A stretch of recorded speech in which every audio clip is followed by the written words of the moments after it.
오랫동안 가슴에 품고 살았던 백두산. 통일이 되면 북녘 땅을 통해 한번 가야겠다고 오랫동안 미루어 왔었는데 이번 여름 휴가에 중국을 통해 갔다 오게 되었다. 우리는 인천에서 연길 가는 비행기를 타고 2시간 10분 정도 걸려 조양천 공항에 도착했다.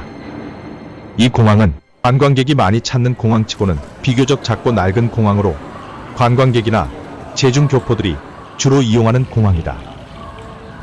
중국 동방항공이 인천공항에 연착하면서 항공 스케줄이 뒤로 밀리게 되었고 예정보다 늦은 시간에 연길에 도착했다. 숙소는 시내 중심부로 주변에 수상시장과 인민공원이 가까워서 지리적인 위치는 좋은 편이었다.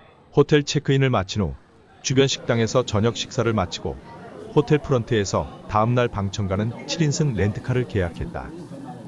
이번 여행의 목표는 한국인의 내면과 정서에 깊게 자리하고 있는 백두산과 천지를 가보는 것이었지만 한반도 최북단인 두만강 하류에 북한과 중국, 러시아가 국경을 나란히 접하고 있는 지역을 방문하는 것도 의미가 있다고 생각하고 계획을 세웠다. 우리는 간단하게 식사를 마치고 먼저 두만강을 사이로 중국의 도문과 북한의 남양시가 마주 보이는 곳으로 가기로 했다. 호텔 앞 버스 정류장 근처에는 작은 인력시장이 있어 하루 막노동꾼들이 일감을 기다리고 있었다. 어디를 가나 서민들의 삶은 고단하고 힘들어 보였다. 이곳 연길은 연변 조선족 자치주로 모든 관공서의 이름과 거리의 간판이 조선어와 한자로 병기가 되도록 법규화되어 있다. 렌트카 기사님은 48살의 한족으로 상당히 친절했고 직업적인 사명의식도 대단했다. 아닌데? 냄새나지 화장실에서 그런가? 시골 작은 주유소의 화장실을 이용하고 음료를 마신 후 다시 도문으로 출발했다. 도문에 도착하니 이미 많은 중국 관광객들이 국경 마을의 이색적인 풍경을 보기 위해 몰려들었고 다리 건너 북한의 남양시를 바라보며 사진 촬영을 하기도 했고 빌린 망원경을 이용하여 건너편 북한 마을을 바라보고 있었다. 중국인들에게도 북한은 신비한 나라로 생각하고 요즘 들어 도문 지역에 중국인 관광객들이 증가하고 있다고 했다. 기사는 북한의 남양시가 한눈에 바라보이는 전망대로 안내했다. 도문시는 두만강을 사이에 두고 북한과 접한 중국 국경 도시이며 봉오동 전투로 유명한 홍범도 장군이 일본군을 물리친 역사적인 현장이기도 합니다. 봉오동 일대는 독립군의 활동 무대였던 서간도 지역의 중심부였고 독립군들은 일본군의 추격을 피하거나 전술적 거점으로 도문 일대를 자주 활용했다고 합니다. 멀리 보이는 철교는 국문이라고 불리며 북한과 중국 간의 교류가 이루어지는 곳입니다. 특히 화물수송, 인도적 지원, 그리고 이 길을 통해 인적 교류도 이루어진다고 합니다. 두만강 건너편에는 함경북도 남양시입니다. 이곳은 김일성 주석의 부인인 김정숙의 고향으로 김정은 위원장이 직접 방문하기도 했다고 합니다. 아이들이 뛰어노는 곳은 유치원이고 푸른 지붕의 가옥은 고위층들이 살고 있다고 합니다. 우리는 한옥으로 만든 멋진 카페에서 커피를 한 잔씩 마시고 다시 방천으로 이동하였습니다. 도문 국경 관람을 마치고 방천으로 이동하는 동안 폭우가 계속 내렸고 도로에 물이 고여 위험한 순간도 있었지만 무사히 방천에 도착하여 점심 식사를 하였습니다. 점심은 기사님이 추천한 중국 가정식 식당으로 갔습니다. 여러 가지 요리를 주문했고 음식은 한국인에게도 그다지 낯설지 않은 음식들로 먹을만 했습니다. 방천 전망대로 가는 도중 비는 더욱 거세게 내리고 있었다. 이곳은 북한과 중국으로 오가는 물건이나 사람을 통제하는 국경통관소, 즉 출입국 관리소 같은 곳이다. 오늘 방문하는 방천풍경구는 두만강 하류 지역으로 북한과 중국, 그리고 러시아가 맞닿아 있는 3국의 국경선이다. 백두산에서 바로 나는 강은 두만강과 압록강, 송화강이다. 두만강은 백두산 기슭에서 바로 나여 북한과 중국을 경계로 하며 북한과 중국의 주요 도시를 거쳐 동해로 빠져나간다. 이렇게 하여 두만강 하류는 3국이 경계를 이루는 묘한 형태로 많은 사람들의 관심을 갖게 되었고, 이제는 유명 관광지가 되어 많은 사람들이 찾는다고 한다. 과거에는 경계가 느슨하여 양국의 사람들이 서로 오가며 이웃처럼 지냈지만 지금은 양국이 철책선으로 막아놓고 철저하게 단속한다고 한다. 특히 한국인이나 외국인은 사진이나 영상 촬영이 엄격히 금지된다고 한다.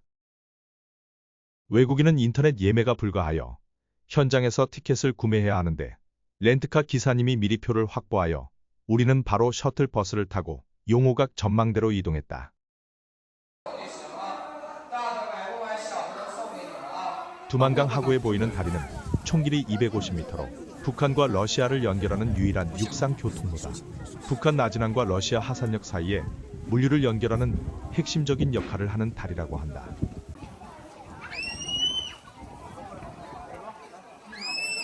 이곳은 두만강을 사이로 3국이 국경을 맞대고 있지만 유일하게 중국만 동해로 나가는 출항권이 제한되어 있다. 그 아쉬움 때문인지 많은 중국인들이 이곳을 찾고 있다. 건너편에는 북한의 마을이 보이고 새로운 승리를 위하여라는 선전구호도 보인다.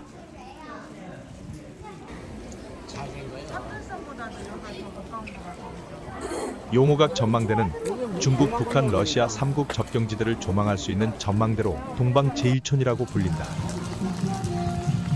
이곳은 조선족 건물 양식으로 우리나라의 민속촌처럼 조성되어 있고 사람들이 이곳을 많이 찾아오게 되면서 관광지로 개발된 구역이라고 한다.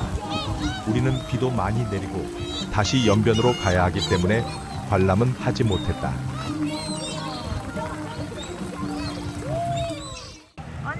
방천에서 연변으로 돌아오는 도중에 비가 그치기 시작했다. 중간에 도문 휴게소에서 오색무지개를 보았다. 내일은 백두산 천지를 가야 하는데 날씨가 좋을 거라는 기분 좋은 상상을 하면서 연변에 도착했다. 저녁 무렵 연변에 도착한 우리는 연변대학교 앞으로 갔다. 여기는 왕홍거리라는 이름으로 유명한 곳이다. 중국의 왕홍, 즉 구독자를 많이 보유한 중국의 유명 인플루언서들이 이곳에서 라이브 방송을 하거나 컨텐츠를 제작하면서 유명해졌고 그 덕분에 자연스럽게 왕홍거리라는 이름이 붙여졌다. 가게 간판이 한글과 중국어를 경계한 형태로 디자인되어 있어 매우 독특하고 감각적인 분위기를 자아내고 특히 밤이 되면 조명이 켜지며 더욱 아름다운 야경을 형성해 이를 담기 위한 사진 촬영 장소로 인기를 끌고 있다. 저녁은 탐바로라는 식당에서 1시간을 넘게 대기한 후 먹었는데 오래 기다린 보람이 있어 맛과 서비스에 모두가 만족했다. 오늘은 백두산 투어를 가는 날이다.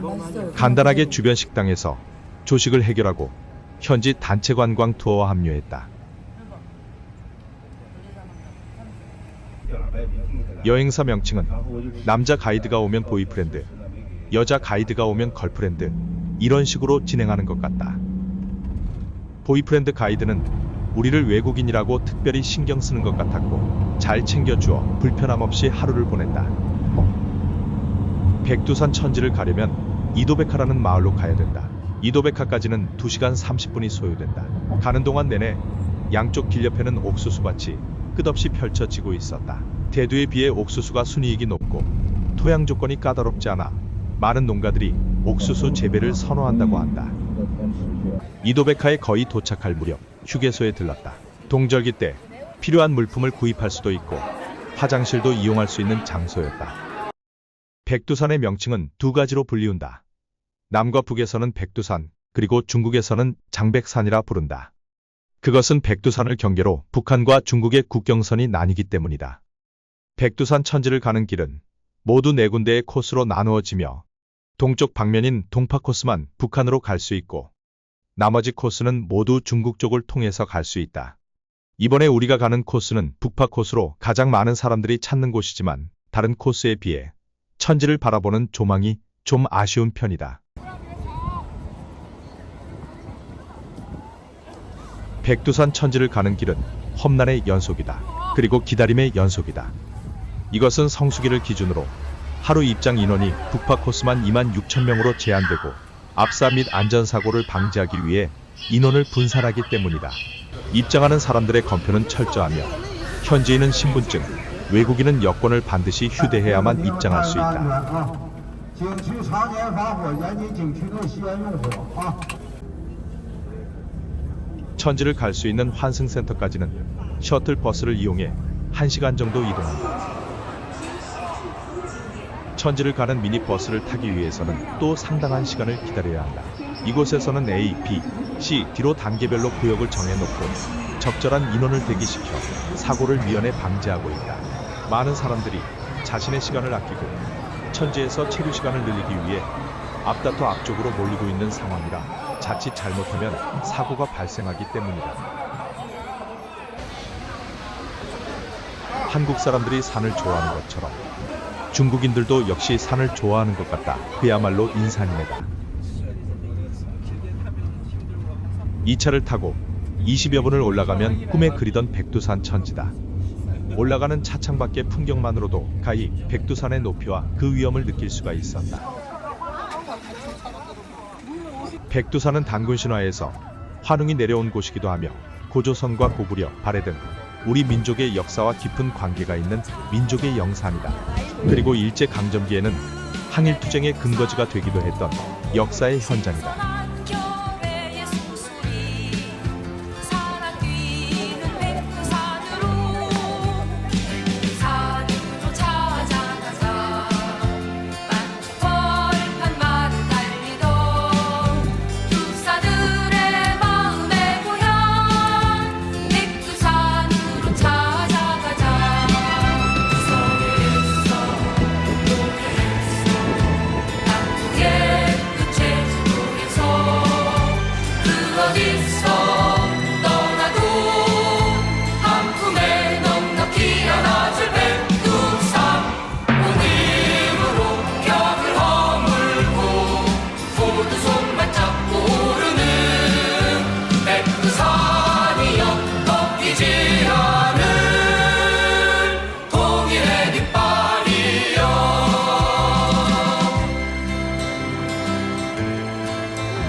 가슴이 먹먹했다.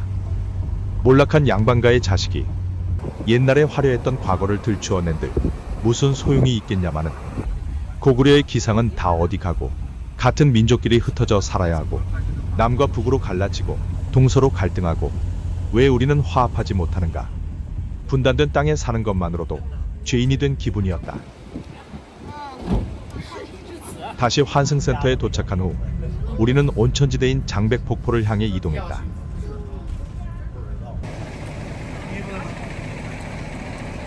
여기서부터는 도보로 장백폭포로 이동하고 내려오면서 은하로, 노견담 등을 들렀다 내려가게 된다. 이곳은 온천계란이나 옥수수 그리고 간식거리를 파는 곳이다. 여기서 대충 점심을 해결하게 된다.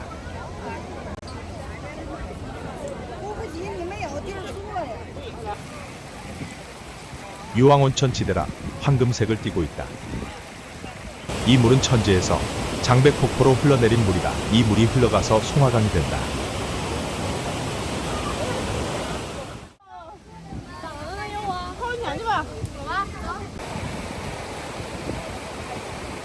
이 폭포는 장백폭포라 하기도 하고 비룡폭포라 하기도 한다. 천지 북쪽 가장 낮은 틈으로 물이 흘러나와 협곡을 따라 떨어지고 북만주 벌판으로 흘러가서 광활한 만주 벌판의 젖줄기 역할을 한다.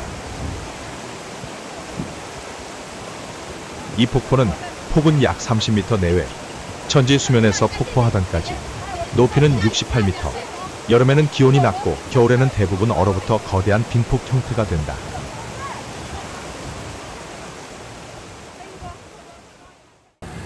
천지의 기운을 받기 위해 천지물에 손을 담가 본다.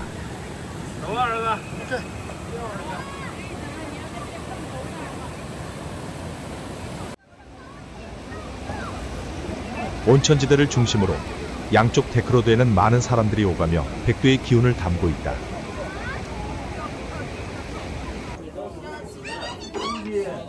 많은 사람들이 온천물에 익힌 계란이나 옥수수로 점심을 해결한다.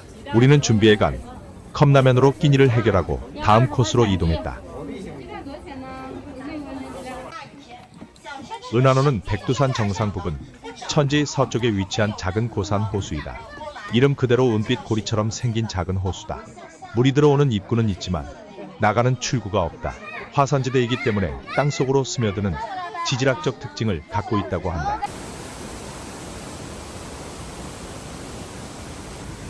자작나무 숲을 걷다 보면 천지에서 흘러내리는 웅장한 물소리와 산새소리, 그리고 다양한 식물들과 야생화들을 맞이한다. 백두산 기슭은 정말 훌륭한 생태 자연사 박물관 같은 느낌이 든다.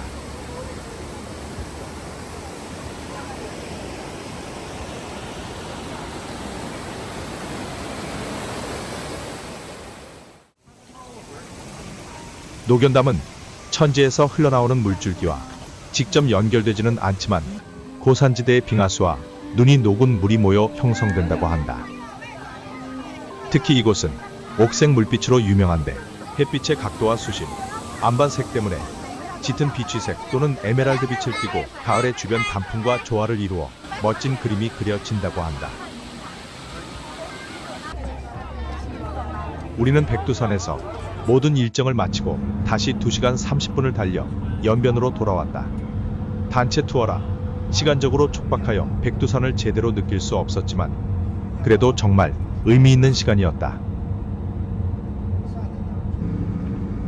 우리는 밤 8시가 되어서야 연변에 도착했다. 저녁을 먹기 위해 해란강 식당으로 갔다. 이곳은 북한 여성들이 서빙을 하는 식당이고 식당 벽걸이 TV에서는 북한 뉴스가 방송되었다. 음식은 대체로 입맛에 맞았고 맛도 있었다. 귀국하는 날이다. 아침은 간단하게 호텔에서 먹고 호텔 근처 수상시장에서 군것질로 보충을 하려고 했다. 그런데 막상 가보니 사람들이 너무 많아 도저히 헤집고 다닐 수가 없었다. 우리는 바로 호텔로 돌아와 체크아웃을 하고 공항으로 이동했다. 이렇게 하여 3박 4일의 여정을 마치고 무사히 귀국했다. 그토록 가보고 싶었던 백두산. 3대가 덕을 쌓아야만. 그리고 100번 가면 2번만 볼 수 있다는 백두산 천지. 오랫동안 마음속에 긴 여운으로 남을 것 같다.